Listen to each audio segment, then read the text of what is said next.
Professor, please. Thank you very much. Distinguished guests, speakers, ladies and gentlemen, after engaging in a very dynamic and vibrant discussion for the past 1.5 days, finally we have come to the end of this forum. And the presentation following discussion brought us back to from the birth of ASEAN half a century ago, and then to today's stalled developments. We do understand that ASEAN region is one of the most diverse regions in the world. The diversity covers a wide array of issues from economic growth.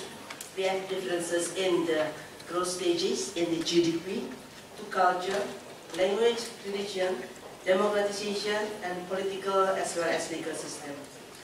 Its total land area covers more than 4.4 million square kilometers, for you who doesn't know, while its population of about 640 million, creating the world's third largest market after China and India.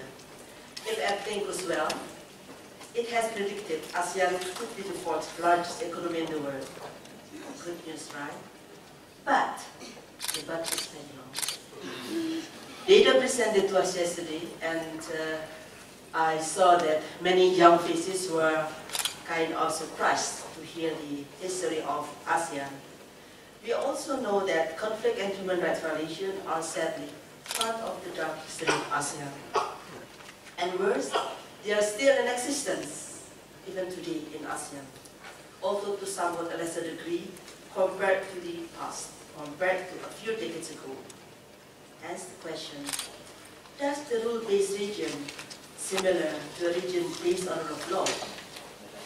If it does, how come we still see human rights violations in our region? We still see legal violations in our region.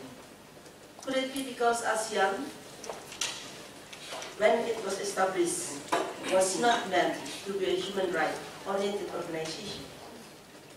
And we know now that ASEAN has promised to establish a rule-based community to promote peace and prosperity among the people of ASEAN. Yes, one of the ASEAN mandates is to implement the ASEAN principle of the rule of law, which is associated with mechanism of an enforcement. Hence, not only the adoption of enactment of rules that has been going on in ASEAN for decades, but ensuring compliance is also more important.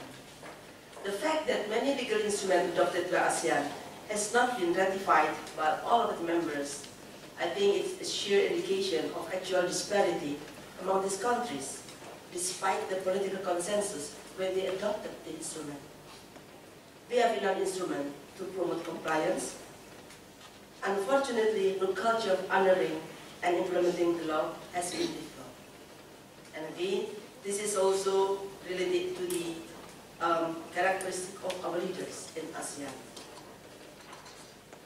Early on, somebody asked me, do ASEAN people wanted a human rights-oriented region? The question I asked back, do leaders of ASEAN would like to have the same? ASEAN people and their leaders should be hand in hand when creating this. And we do know that the principle of non-interference as well as consensus have become one of the most obstacles in decision-making in ASEAN. And also, we see that when they have ratified the instrument, we come to the issue of implementation, which is fully in the hands of the member of the state, that no one could interfere. Such as the impact of principle of non-interference, which serve as a main foundation of ASEAN, and it is evolving slowly following the changes in ASEAN and the world. This has been reflected in various state practices, such as the case of Rohingya, the case of tsunami in Aceh, and the case of other Timor-Leste, for example, which have shaped somehow how the ASEAN or ASEAN leaders define non-interference.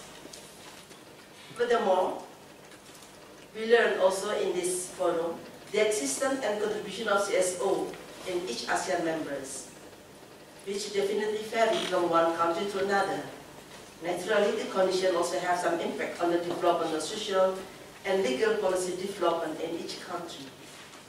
Nonetheless, I believe that all of us here, mostly coming from the academia, would see this as an endeavor that we need to take for the betterment of our fellow countrymen. Yesterday it was asked, if not us, who should strive to make our region better? Who would benefit from a rule-based ASEAN? And we need also to ask, how do we make it happen? With that, I leave it to you to answer this question of homework of the Summer Institute, if you please. Furthermore, I hope that the discussion on this 1.5 day will also open an opportunity for us here to spark your interest in conducting further research, further study on the various issues that we have discussed, more than the rule-based development. Even better, it could also lead to a collaborative research among academia from different institutions, from different countries. And we could ask Dr. Kevin to find for the funding.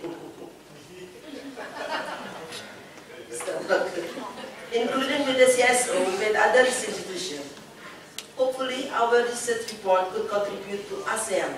And of course, this is also the work of all of us. Ladies and gentlemen, I cannot thank you enough for coming here and attending our Summer Institute, both speakers and participants alike.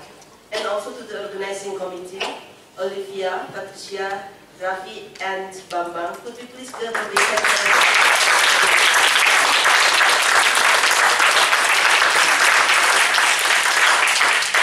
I hope we can meet again next year on the next Summer Institute or other fora. Bon voyage and have a safe trip to all of you. Thank you.